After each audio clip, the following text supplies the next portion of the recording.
National library, কলকাতার জাতীয় গ্রন্থাগার। কলকাতার আলিপুরের বেলভেডিয়ার গার্ডেন হাউসে আজকের ন্যাশনাল লাইব্রেরি বা জাতীয় গ্রন্থাগার। এই গ্রন্থাগারের গড়ে ওঠার পেছনে দূরের সম্পর্ক রয়েছে সৈয়দ মীর জাফর আলী খান বাহাদুর এবং লর্ড জর্জ কার্জারের।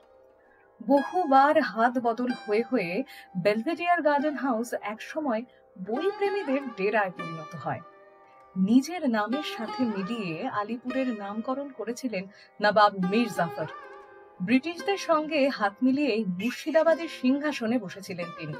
আবার ব্রিটিশদের অঙ্গুলি হেলনে সিংহাসন হারিয়ে মুর্শিদাবাদ থেকে চলে আসতে হয়েছিল কলকাতায়। কলকাতায় বেশ কিছু প্রাসাদ তৈরি করেছিলেন মীর জাফর।